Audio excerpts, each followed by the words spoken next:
Aloha. Welcome to Cluster Be Free, Karen. Thank you for subscribing.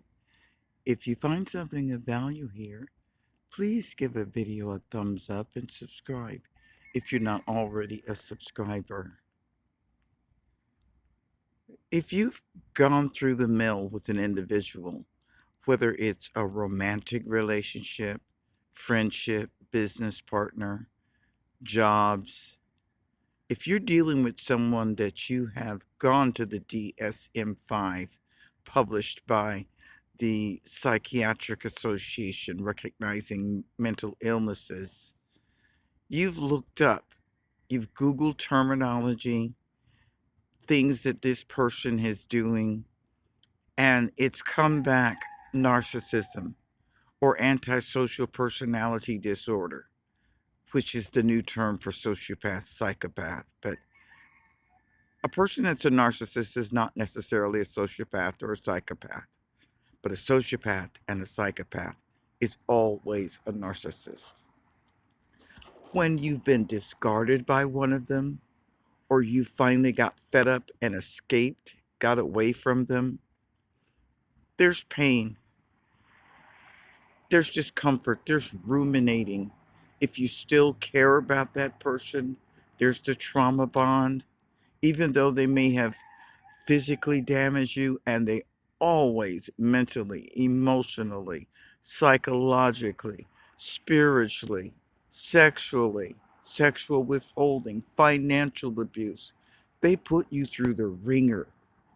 Your body keeps score. If you've been with one of these creatures, male or female, your health has taken a hit. Some of you that have been there for years, you've got blood pressure problems, hypertension, migraine headaches, joint aches, fibromyalgia, gastrointestinal distress. You're walking on eggshells. Many of you have anxiety. You're fine until you hear the car or their footsteps coming or that key in the door, and you don't know who you're going to get. Dr. Jekyll or Mr. Hyde, Dr. Jekyll or Mr. or Mrs. Hyde. You never know what nightmare you're going to walk into or it's going to come home to you that day.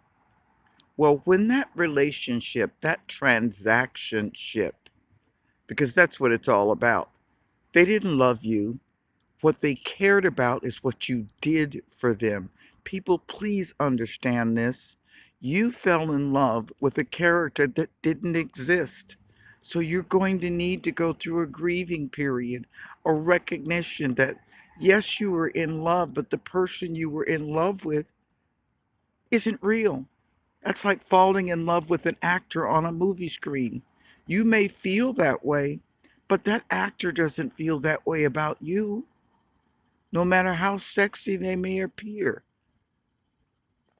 Understand that. Learn about narcissism.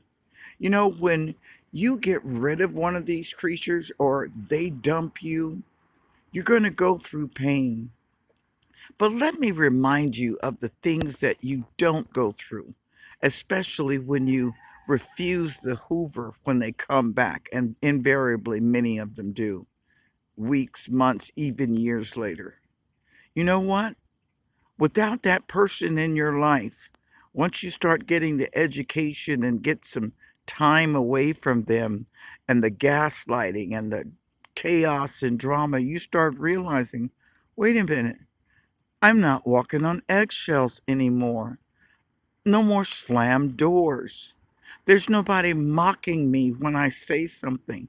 There's no one that if I bring good news home, treating me like I've said something wrong or telling me to shut up or it's not true, invalidating you. There's no one attacking you. They can't regulate their own emotions. So you're sitting there at peace. What do? Start a fight. Start complaining about you. Start reading you the riot act about something you did 6 months ago. Oh, they want to go cheat? They start a ridiculous fight. You know, the way you cooked the toast this morning, that was just terrible. I can't stand you. You know, no wonder nobody can stand you. I'm getting out of here. slam, off they go. And you're sitting there stunned because they ate 4 pieces of the toast. That's what they do. Word salad, that's not happening anymore. Crazy making. You're not listening to delusional statements. When you get rid of them or they leave you, it's a blessing. Doesn't feel like it at first, but it is. Your money starts returning. You're able to get and keep things. They're not breaking your favorite item because they got a narcissistic injury. You're not staying up late at night because they waited until just when you were falling asleep to say something controversial. You're not laying there ruminating. Oh, you will at first when you first get rid of them or they leave you. But in time, as you get healthy, get into groups with people who have been through what you've been through and you get an education, the ruminating goes down. Your body keeps score. You no longer have triple digit blood pressure on the bottom. You're eating healthy now. You're getting those fruits and vegetables. You're drinking lots of water. How about going to sleep whenever you want to go to sleep? And there's no narcissist waking up in the middle of the night because the demons are running them. Oh, you want to take a nap in the afternoon? Nobody there to complain. What are you doing going to sleep? You're just lazy. I need you to do this. I need you to do that. The 3,000 questions when you announce you're on your way out, you're going to the store. Well, what are you going to get?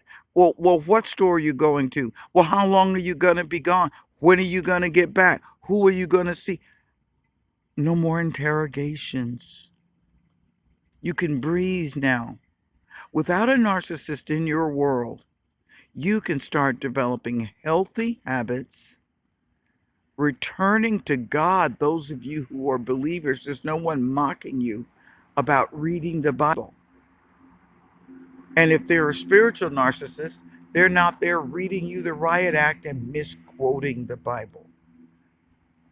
Living without a narcissist or other cluster B, and generally they have more than one problem. We can't diagnose, but we can discern. Living without one of those men or women in your house or in your friendship circle or on your job, getting away from them because they're a family member is a much better life. You get peace again. Very important to stay no contact or low if you have children with them. The conversation needs to be strictly about the children, nothing else. How you doing? You don't even have to answer unless you're dealing with the violent narcissist. The gray rock is different with them. Fine. 1 word, 2 word answers. If you're still in the relationship, study about gray rock. Be careful. If you have a violent narcissist, they will up the ante. Even if they're not violent, you no longer react, they're going to be more vituperous. They're going to be more ridiculous. They're going to rage more. You can withstand all that until you can get out. Call the National Domestic Violence Hotline, 1-800-799-7233, 1-800-799-SAFE, Sam, Adam, Frank, Edwards. Get a local domestic violence advocate and plan your escape. Don't just take off with children. They'll put an Amber Alert on you, maybe injure themselves and say that you did it, and the next thing you know, you're catching a case. Make plans, plan your way out, and you will find something called joy and peace that you've forgotten about. The longer you're away from them and the longer you don't hear their voice even, the brain fog will lift. The brain damage will reverse, most of it. Some of us that have been around for decades may not lose it all, but exercising, getting outdoors, reading a good book, prayer, reading the Bible, these are things that rewrite the neural pathways of the brain. Walk. Those of you that can jog, do that. Get by the ocean. Go to the park. Change your environment. Do any and everything you can. Reconnect with old friends because generally you've been isolated from friends and family. People don't want to be around that negative person all the time.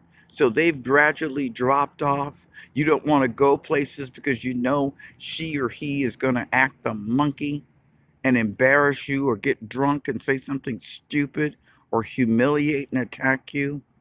When you no longer have a narcissist or other cluster B in your life, none of these things are happening to you. Learn the signs of people who are toxic. Develop your boundaries and refuse to let people violate those boundaries. Oh, they'll call you difficult. They do that. That's because they want to violate your boundaries and they don't want to respect them. Have zero tolerance for toxicity, and that will eliminate. You'll start seeing people in your life that were narcissists before, and it will preclude them from being in your life now. You can have a much better life when you learn the signs and symptoms and behaviors, refuse to allow them. Enjoy your life without a narcissist in it. I'm a life coach. Contact me at www.clusterbfreekaren.com. God bless.